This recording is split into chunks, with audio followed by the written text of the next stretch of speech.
Thank you folks for joining me on the Templar travelogue series. Right behind me is the Notre Dame Cathedral, and the point of having this is that it's a very fitting place for starting this journey. Only like a half a mile away from here is where the last Templar Grand Master was burnt at the stake.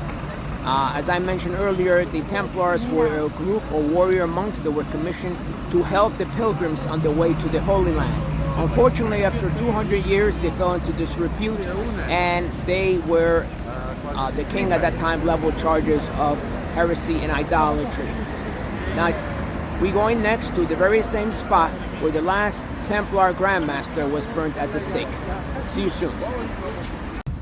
Hi fellas, we're actually at the spot where the last Grand Master Templar was burned at the stake.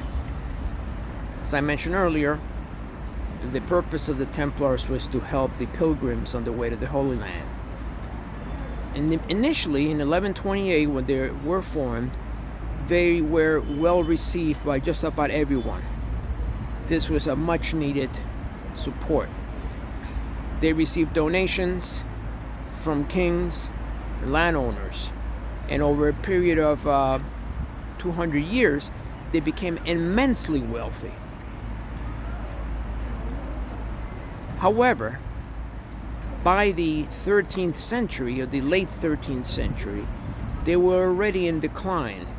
Their original purpose was to protect the Holy Land, was no longer possible. They had lost both Jerusalem and Acre, and they were now in Cyprus. So Jacques de Molay was the last Grand Master. In 1291, when they had to go back, they had to return to Cyprus. He was actually in the process of engineering a fourth crusade. At the same time, the King of France, Philip the Fair, was bankrupting France, and it was in dire need of money. Supposedly, the Templars helped them and lent them over 150,000 florins, which is over $1 million at that time. When Philip the Fair realized that the wealth of the Templars, it dawned on him that perhaps the best way to do so was to raid the house, or the treasure palace where the wealth was held. His goal, even though the Templars were directly accountable to the Pope, he staged a coup. And this coup eventually led to the arrest of all the Templars in France and in other parts of Europe. In France is where most of the arrests and ultimately torture took place. Jacques de Molay originally admitted that there were some practices, but at the end he retracted those practices, that admission, under the excuse of torture. So over many years, there's been a lot of talk. Well, what happened to the treasure? Well, this is what happened when the king went to the treasure building. He found no treasure at all. So supposedly, the money or the treasures, or which mostly coins and other, in terms of gold and silver, was spirited away. Okay, right behind me there's a plaque that commemorates the spot where Jacques de Molay was burned at the stake. Let's see if we can take a closer look at that plaque. So this reads, this is the spot where Jacques de Molay was burned at the stake.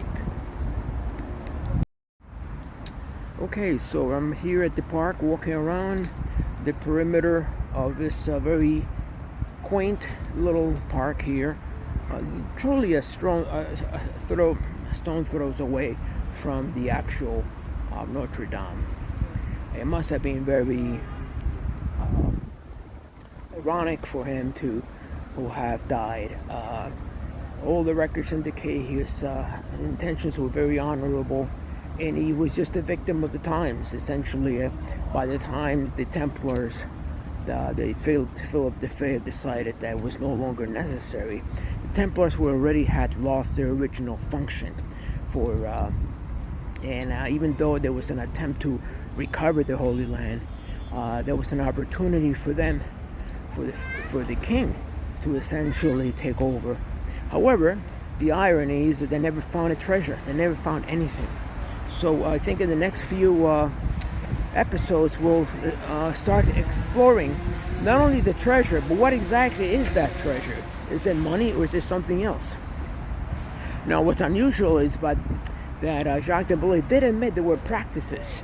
Many of the Templars did admit that they were actually spitting on the cross, and over 100 of them. So there's probably some truth to the allegation.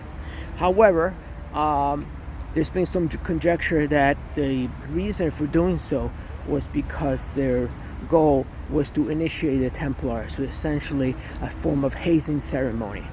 So we'll never know. Unfortunately, a lot of the records have been destroyed, and at this point, and since they were known for their secrecy, there was really no way of finding out exactly what happened. But a lot of untruth has been created as a result of this. So the purpose of this travelogue is to really start to uncover that. Now tomorrow, if the weather permits, we'll be heading to another spot that might corroborate some of the premises, some of the talk that indeed they were involved in some sort of unusual or Gnostic or heretical practices. But in the meantime, you can see behind me, this is a very nice little place. This is the spot where he was burned at the stake.